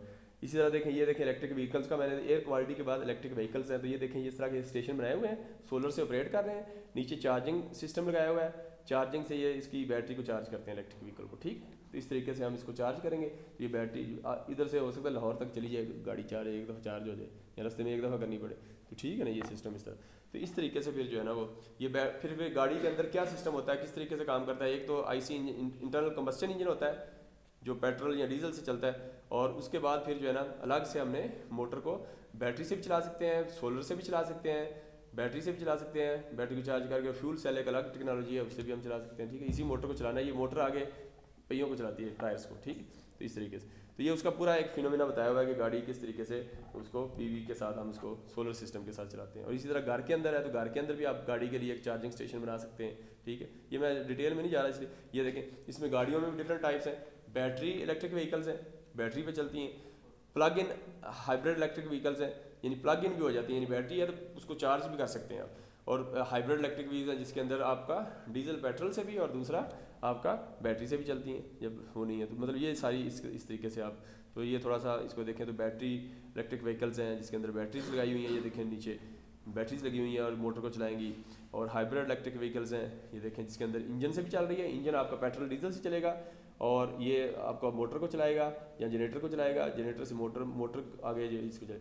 और इसी तरह आप एनर्जी स्टोरेज कर लेंगे। और ये इस तरीके से प्लग इन हाइब्रिड है कि उस बैटरी को आप चार्ज भी कर सकते हैं। तो ये इस तरीके से डिफरेंट आप देखें तो एप्लीकेशन। फ्यूल सेल से भी आप चला सकते हैं, फ्यूल सेल का सिलेंडर लगा दिया, जिस तरह गैस के सिलेंडर लगे होते हैं, गैस से गाड़ियाँ चलती हैं सीएनजी से, तो इस तरीके से आप चला सकते हैं, ठीक। तो ये डिफरेंट आपकी एप्लीकेशन से, ये उसकी ब्लॉक डायग्राम बता दी नीचे, ये थोड़ा सा सिनेरियो बताया हुआ है।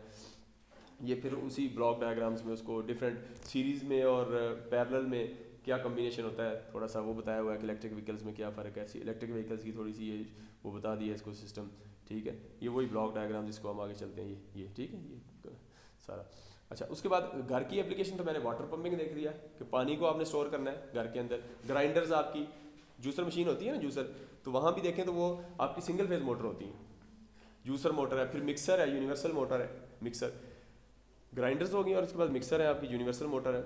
यूनिवर्सल जो है ये AC DC दोनों पे चलती है, यानी AC भी होती है DC दोनों। तो ये घर के अंदर मिक्सर। आप कंप्रेसर है, फ्रिज है आपकी, फ्रिज के पीछे जो काला सा डब्बा लगा है ना बड़ा, उसके अंदर मोटर है, सिंगल फेज AC मोटर है। ये पंखा है, इसके अंदर एक मोटर है, AC मोटर है। तो आप देखें तो जहाँ घर में जो भी चीज़ देखें, ये जो मूव कर रहा है इसके अंदर भी मोटर है छोटी छोटी। तो आप देखें तो आपको ये सारी एप्लीकेशन नज़र आती हैं जिसके अंदर। अब इंडस्ट्रियल एप्लीकेशन देखें तो डीजल लोकोमोटिव्स हैं, डीजल से चलती हैं जो इंडस्ट्रियल के अंदर कुछ डीजल से इलेक्ट्रिसिटी से चलती हैं। फोर्क लिफ्टर आपने देखोगे, बड़े बड़े लिफ्टर जो है उसको चलाते हैं। DC मशीन्स लगी होती हैं, DC मोटर्स जो आपको ज़्यादा टॉर्क, इसको कहते हैं ज़्यादा टॉर्क, यानी आपको यानी आप पहले गियर में करते हैं ना मोटरसाइकिल को, पहले गियर में तो उसका टॉर्क ज़्यादा होता है, स्पीड कम होती है, ऐसी है ना, यानी ज़्यादा लोड उठा सकता है।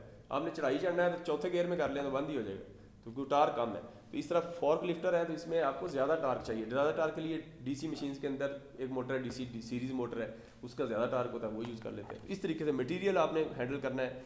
आप कन्वेयर बेल्ट्स देखते हैं कि देखें एक जगह से दूसरी जगह आपने कोई चीज़ पहुँचानी है तो मोटरें लगी होती हैं, एक जगह से दूसरी जगह जा रही हैं। स्पिंडल एंड फीड ड्राइव्स हैं, ये CNC मशीनें आपने देखी होंगी मैकेनिकल में। ये सिंक्रोनस कैपेसिटर्स हैं, कैपेसिटर पावर फैक्टर, अभी आप उसको वैसे ही याद रखें, उसको इम्प्रूव करने के लिए हम पावर फैक्टर को हम पावर फैक्टर पेनल्टी जो है यूनिवर्सिटी में हम कई लाखों रुपए देते हैं, सिर्फ पावर फैक्टर हमारा कम होता है तो वापडा वाले हमारे से जुर्माना लेते हैं, ठीक है। तो उसको इम्प्रूव करने के लिए सिंक्रोनस कैपेसिटर्स है, जो कि हमने वो कैफेटेरिया लगाया हुआ है, पैराडाइज कैफेटेरिया इलेक्ट्रिकल डिपार्टमेंट के साथ, उसके साथ जो इलेक्ट्रिक पोल लगे हुए हैं, खंभा जिसको कहते हैं इलेक्ट्रिक पोल, उसके ऊपर देखें तो वो कैपेसिटर लगे हुए हैं। तो मतलब इस तरह हम उसको सिंक्रोनस कैपेसिटर लगाते हैं पावर फैक्टर को इम्प्रूव करने की। ये सारी मोटिवेशन थी जो मैंने थोड़ा सा ओवरऑल बताया, कई चीज़ें रह गई होंगी, ठीक है, लेकिन ओवरऑल कोशिश की है मैंने कि इलेक्ट्रिकल टेक्नोलॉजी के बारे में आपको थोड़ा सा ओवरव्यू दूँ, बेसिक दूँ। कई चीज़ें हो सकता है बोरिंग भी हो, आपको थोड़ी मुश्किल हो तो, लेकिन उसको आप ना हजम हो तो क्या कर दीजिएगा, फिर यही है, और क्या कर सकते। कोई टेंशन नहीं है, कोई परेशानी हो तो मुझे बता दीजिएगा, ठीक है। तो बस थोड़ा सा मैंने ओवरव्यू देने की कोशिश की है, परेशान करना मकसद नहीं था। अच्छा, उसके बाद देखें तो कोर्स कंटेंट्स की बात करें तो ये 3 हिस्सों में हम इसको डिवाइड किया, यानी इलेक्ट्रिकल एसेंशियल्स हैं जो भी आप लैब्स में भी कर रहे हैं, बेसिक सर्किट्स के बारे में, सर्किट एनालिसिस, जो nodal voltage, loop current, superposition theorem, electric circuit analysis के अंदर फिर ओहम लॉ, ठीक है, किरचॉफ्स लॉ, ये सारे लॉ छोटे बेसिक ये सारी चीज़ें हम क्या करेंगे कोर्स स्ट्रक्चर में देखेंगे। इलेक्ट्रिकल एसेंशियल में देखेंगे। उसके बाद दूसरा पार्ट हमारा शुरू होगा इलेक्ट्रोमैग्नेटिक डोमेन्स, ठीक है। ये ट्रांसफार्मर शुरू हो जाएंगे। इलेक्ट्रोमैग्नेटिक क्या है, ये ट्रांसफार्मर क्या है, इलेक्ट्रोमैग्नेटिक मशीन कह लें इसको, या इलेक्ट्रोमैग्नेटिक यानी इलेक्ट्रिकल और मैग्नेटिक दोनों शामिल हो जाते हैं इसमें। तो इलेक्ट्रिकल आप देते हैं तो वो मैग्नेटिक, ट्रांसफार्मर की जो दो वाइंडिंग है वो इलेक्ट्रिकली आपस में आइसोलेट होती हैं, ऐसी है ना, यानी प्राइमरी वाइंडिंग और सेकेंडरी में आपस में कनेक्शन नहीं होता, लेकिन दरमियान में कोर होती है जो मैग्नेटिक जरिए से, Faraday law of electromagnetic induction, तो इंडक्शन की वजह से वो आपको सेकेंडरी पे इंडक्शन होती है, तो वो मैग्नेटिक है। तो इलेक्ट्रोमैग्नेटिक यानी ट्रांसफार्मर के बारे में पढ़ेंगे, तो आप लैब्स में भी करेंगे। लैब्स का अगर मैं CLO देखूँ, ये अभी चेंज भी कर सकते हैं, अभी जो टेंटेटिव पिछले साल के थे इसमें देखें तो ये सारी आप देखें, ये मेजरमेंट ऑफ वोल्टेज करंट ये आपने लास्ट टाइम किया है, अगला आपका ओहमला है। उसके बाद देखें तो ये सारे सर बताएंगे, ये मैं अभी नहीं बताता। यहाँ तक देखें तो ये बेसिक है जो मैंने आपको बताया, ये जो पहले 5 प्रैक्टिकल है ये आपके इलेक्ट्रिकल एसेंशियल्स के बारे में, ठीक है। अच्छा, उसके बाद देखें तो अगला ये देखें ट्रांसफार्मर पे शुरू हो गया ये वाला, और AC मशीन भी इंडक्शन ही है, तो यहाँ से लेके ये ट्रांसफार्मर और ये भी ट्रांसफार्मर, तो ये सारा आपका क्या नाम है, इलेक्ट्रोमैग्नेटिक डोमेन्स हो गए, जिसमें ट्रांसफार्मर आएंगे। इलेक्ट्रोमैग्नेटिक मैकेनिकल, जिसमें मोटर्स आ जाएंगी या जनरेटर्स आ जाएंगे, यानी इलेक्ट्रोमैग्नेटिक तो है ही है उसके अंदर, चाहे DC मशीन है या AC हैं, लेकिन उसके अंदर मूवमेंट भी है।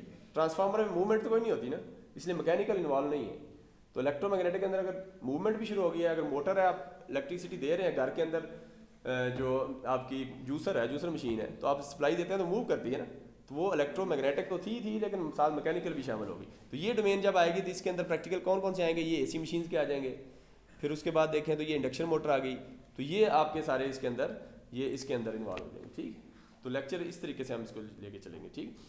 अब आप देखें तो अब इसके अंदर इलेक्ट्रिकल एसेंशियल्स की बात करें, ये जो इलेक्ट्रिकल एसेंशियल्स हैं इसमें अगर बात करें तो इसके अंदर देखें तो हम जो सोर्स होता है ना, सोर्स यानी सोर्स आपका जहाँ से बिजली आ रही है आपको या इलेक्ट्रिसिटी आ रही है, इस सोर्स से आपका मकसद क्या है, लोड चलाना। आपको तो हवा चाहिए, आपको पंखे से क्या लगे, आपको तो भी गर्मी है तो हवा चाहिए, तो आपने क्या करा, सोर्स ऑन किया और ये लोड है पंखा इस टाइम, तो लोड तक आपने ट्रांसफार्म करना है, सोर्स को की एनर्जी को ट्रांसफार्म करना है लोड तक, ठीक है। तो ये आपने ट्रांसफार्म करना है, लेकिन ट्रांसफार्म होने के दौरान बीच में कुछ हर्डल्स भी आती हैं। मतलब एक ये है कि कुछ एनर्जी आपकी लॉस हो जाती है, उसको कहते हैं दैट इज़ अनअवेलेबल, यानी वो लोड तक पहुंचती नहीं है। वो जो लॉस होता है उसको कहते हैं रेजिस्टेंस। वो रेजिस्टेंस है, तो वायर की भी रेजिस्टेंस होती है, यानी यहाँ से पंखा ऑन करूँगा तो इसके दरमियान जो वायर है उसकी भी रेजिस्टेंस है, और वो भी 2 नंबर होती हैं कई वायर्स, कापर की कार के ऊपर वो चढ़ा के तो अंदर जो है वो उसका 2 नंबर होती है वायर, तो उसकी रेजिस्टेंस और ज़्यादा हो जाती है। इसलिए घर के अंदर वायरिंग लें तो हम सस्ता काम ना करें, जिस तरह वो ऐड भी आती है सस्ता सस्ता सस्ता तो आग लग जाती है, इसको ऐसी है ना, तो वो आप सस्ते के चक्कर में आप देखें कि भाई ये जैसी हीटअप होगी, यानी आपने घर की वायरिंग करवाई, तो वायरिंग आप बड़ी एहतियात से करवाएं। ये इलेक्ट्रिकल टेक्नोलॉजी आपको हेल्प कर रही है अभी इस वक्त देखें। तो आपने जब भी वायरिंग करवानी है तो आप ये करें कि वायर जो है ना उसकी टेस्टिंग करवाएं, जिस तरह हमारे इधर यूनिवर्सिटी में टेस्टिंग होती है, या उसकी टेस्टिंग खुद आप देखें कि उसको वायर किस तरीके से, उसके और भी मेथड है। तो अब आप उसमें टेस्टिंग करके देखना कि प्योर कॉपर की है या नहीं। उससे ये होगा कि आपकी वायरिंग एक दफ़ा कर ली, ये देखें ना कितनी बिल्डिंग जल जाती है, फैक्ट्री को आग लग जाती है, कितने बेचारे लोग जो है ना वो डेथ हुई है, मतलब आग लगी, सिर्फ क्या था कि 2 नंबरी की होगी किसी ठेकेदार ने, और वो वायरिंग जो है ना वो ऐसी डाल दी, और उसमें जैसे ही वो अपने ऑन किया, लोड चलता है, जैसे ही लोड चल रहा है इसमें देखें सोर्स से ट्रांसफॉर्म हो रहा है लोड में, तो वो हीट अप होती जा रही है। आप देखें एक पाइप, छोटा सा पाइप है, और पीछे आप जो है ना वो चला दें उसको, एक बहुत बड़ा मोटर चला दें, पाइप तो फटेगा ही, और क्या करेगा। तो यहाँ फटने वाला काम तो है नहीं, तो इसमें क्या होगा, फिर वो हीटअप होगा तो देखें ये अंदर ही है, वायरिंग इसके अंदर है ना।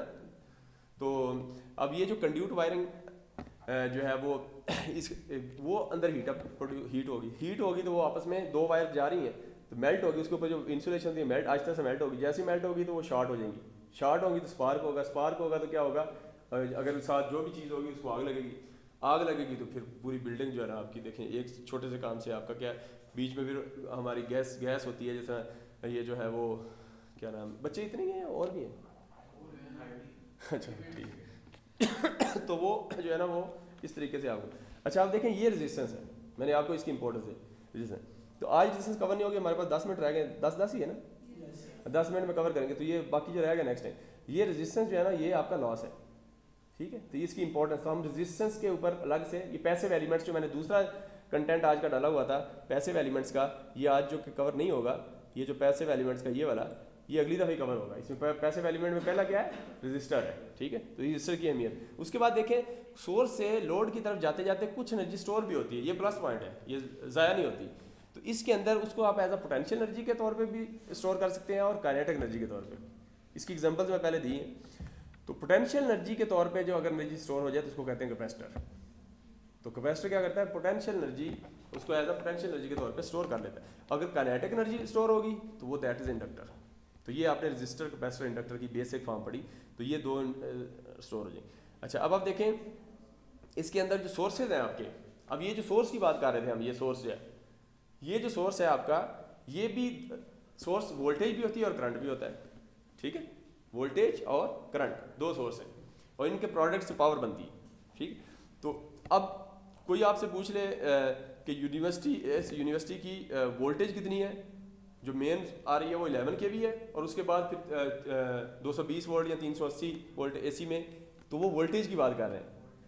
और अगर पावर की बात करें तो 1.4 मेगावाट यूनिवर्सिटी का लोड है टोटल, जिस तरह आपके इस ब्लॉक का 270 किलोवाट था, तो ये हो गया। और अगर आप करें जो है इसके अंदर करंट, तो वो पावर से को वोल्टेज से डिवाइड करेंगे, DC और उसके फार्मूले अलग हैं जो मैंने शुरू में बताया, तो करंट निकल आएगा। तो AC DC दोनों अलग होंगे, AC और DC दोनों। अच्छा, इसी तरह किरचॉफ वोल्टेज लॉ और किरचॉफ करंट लॉ, ये हम पढ़ेंगे बाद में, फिलहाल नाम ही देखें, ठीक है।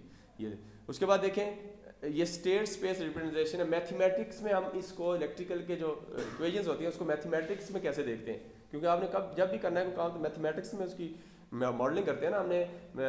अगर सॉफ्टवेयर में या उसको समझाना है ऑनलाइन, उसके रियल टाइम सिस्टम को ऑनलाइन करना है तो उसके लिए मैथमेटिक्स चाहिए। तो ये मैथमेटिक्स इन्वॉल्व हो जाएगी, मॉडल्स आ जाएंगे, ठीक है। उसके अंदर टाइम डोमेन, फ्रीक्वेंसी डोमेन और ये पोल जीरो डोमेन, ये सारी होती हैं, ये कंट्रोल की हम थोड़ा सा टच ही करेंगे, ठीक है। उसके बाद देखें इसके अंदर ये फेजर है, यानी वेव फॉर्म जो AC है वो फेजर है। आपने देखा 0 degree, 90 degree, 180 degree, 270 degree, 360 degree, ये डिग्रीज में होता है। तो वेव फॉर्म, तो वो डिग्रीज के बारे में हम देखेंगे वो क्या चीज़ है। अच्छा, उसके बाद देखें तो आप ये डोमेन्स का मैंने फ्रीक्वेंसी और वो बता दिया। और उसके बाद देखें साइनोसाइड्स, ये थोड़ा सा मैंने बताया। बाकी इसके अंदर देखें ये जो 220 वोल्ट मैंने बताई है, ये RMS वोल्टेज है। अब RMS को पीक वोल्टेज क्या होती है, पीक टू पीक क्या होती है, ये इस वेव फॉर्म से निकालेंगे, अभी नहीं बाद में, ठीक है। अच्छा, इसी तरह देखें साइनोसाइड, ये वाली टाइम पीरियड क्या होता है, टाइम पीरियड किसी भी वेव फॉर्म का, फ्रीक्वेंसी क्या होती है, टाइम पीरियड का फ्रीक्वेंसी से क्या ताल्लुक है, ये इस तरह की चीज़ें देखेंगे। हमारा सिस्टम कितनी फ्रीक्वेंसी है पाकिस्तान में, फ्रीक्वेंसी क्या है, 50 हर्ट्ज है, ठीक। तो उधर यूरोप में या उधर US में किस जगह पे 60 है, हमारा 60 हर्ट्ज है और 110 वोल्ट पे चलती हैं उनकी अप्लायंसेज सिंगल, हमारा 50 हर्ट्ज और 220 है, ठीक है। तो ये ध्यान रखें। अच्छा, इसी तरह देखें पावर फैक्टर, तो पावर फैक्टर का कंसेप्ट हम देखेंगे, जो मैंने कहा AC के अंदर पावर फैक्टर भी इन्वॉल्व हो जाता है, तो पावर फैक्टर को देखेंगे। उसके बाद देखें तो पोर्ट्स के बारे में हम देखेंगे, पोर्ट्स क्या होती हैं, ठीक है। पोर्ट्स, डिफरेंट पोर्ट्स के हवाले से हम कंसेप्ट पढ़ेंगे। और इसी तरह देखें तो ट्रांसफार्मर का फिर बेसिक देखेंगे। तो ये देखें ट्रांसफार्मर की इलेक्ट्रिकल जो वायरिंग है प्राइमरी सेकेंडरी, उसके दरमियान में इलेक्ट्रिकल कनेक्शन नहीं है, बीच में मैग्नेटिक है। उस मैग्नेटिक जो मटेरियल है उसको कोर कहते हैं, इसका रिलेशन पढ़ेंगे। इसी के अंदर फैराडेज लॉ आ जाएगा, इलेक्ट्रोमैग्नेटिक इंडक्शन, वो देखेंगे हम, ठीक है। और ये ट्रांसफार्मर फिर देखेंगे। आइडियल ट्रांसफार्मर कुछ और होता है, जो प्रैक्टिकल ट्रांसफार्मर है उसमें कुछ चीज़ें चेंज होती हैं, वो हम देखेंगे, ठीक है। उसके बाद फिर इलेक्ट्रोमैग्नेटिक मैकेनिकल डोमेन्स, ये इलेक्ट्रोमैकेनिकल होगी। शुरू में मैंने इलेक्ट्रिकल एसेंशियल बताया, फिर इलेक्ट्रोमैग्नेटिक बताया ट्रांसफार्मर का, अब इलेक्ट्रोमैग्नेटो मैकेनिकल आ गया। इसमें DC जनरेटर्स हो गए, DC मोटर्स हो गई, फिर आपकी 3 फेज सर्किट्स, 3 फेज सर्किट जितने भी हैं या 3 फेज ट्रांसफार्मर्स, उसको हम देखेंगे डोमेन्स में। और उसके बाद देखें इंडक्शन मोटर, इंडक्शन जनरेटर देखेंगे, सिंक्रोनस जनरेटर, अल्टरनेटर या सिंक्रोनस, ये सारे देखेंगे, ठीक है। उसके बाद रेफरेंसेस में देखें तो ये बुक का एक, इस बुक्स को आप और भी हम बीच में ऐड कर देंगे। फिलहाल ये बुक है system dynamics a unified approach, ठीक है। और इसका ऑथर देखें तो ये, अगर आपको इधर नज़र नहीं आ रहा तो ये नीचे वाली बुक, ये वाली भी वही है same, Dean C Karnopp, system dynamics a unified approach, ठीक है। तो ये आपकी एक बुक होगी, ये इसमें से हम कुछ चीज़ें देख लेंगे। और इसी तरह अगर देखें तो नीचे इंट्रोडक्शन टू, वो लिख लिया नाम, लिख ले, ये लिख लें, तस्वीर ले लें या लिख लें या वैसे ही है। अच्छा, उसके बाद देखें नीचे अगर आप देखें तो ये वाली introduction to bond graph and their application, ये आपका जीन यू थोम्बा, ठीक है। तो ये आपका डॉक्टर जीन, ये introduction to bond graph and their applications, ये थोड़ा इसमें से कुछ बेसिक्स हम देखेंगे, ये बुक इज़ ओके गुड। और उसके बाद अगली जो है ना, ये 6th एडिशन आ गया, थियोडोर विल्डी, ये electrical machine drives and power systems, ठीक है। तो ये एक बुक है ये, तो ये 3 बुक्स हो गई फ़िलहाल। तो इसके बाद और भी हुई तो कोई हम इसको देख लेंगे, ठीक। तो ये आज हम टाइम खत्म हो गया, वरना पैसे वाले इवेंट्स हमारे रह गए हैं, और नेक्स्ट टाइम ही करेंगे, ठीक। It's all about today. हमने क्या क्या एक मोटिवेशन देखी ओवरऑल टेक्नोलॉजी के बारे में कि हम टेक्नोलॉजीज़ कहाँ कहाँ यूज़ हो रही हैं, क्या क्या उसका ओवरऑल सिनेरियो, और उसके बाद फिर हमने कोर्स कंटेंट देखा, और कोर्स कंटेंट में आखिर में हमने देखा कि कोर्स कंटेंट्स में इलेक्ट्रिकल एसेंशियल्स में क्या क्या चीज़ें पढ़नी है। फिर उसके बाद इलेक्ट्रोमैग्नेटिक डोमेन में जो ट्रांसफार्मर मोस्टली आते हैं, फिर इलेक्ट्रोमैग्नेटिक मैकेनिकल में जिसमें मोटर्स जनरेटर्स आ जाते हैं, जिसमें मैकेनिकल यानी मूवमेंट इन्वॉल्व हो जाती है। तो ये 3 पार्ट्स में हम इसको कवर करेंगे, और आखिर में ये बुक्स हमने दिखाई हैं। तो आज का सेशन एंड हो गया।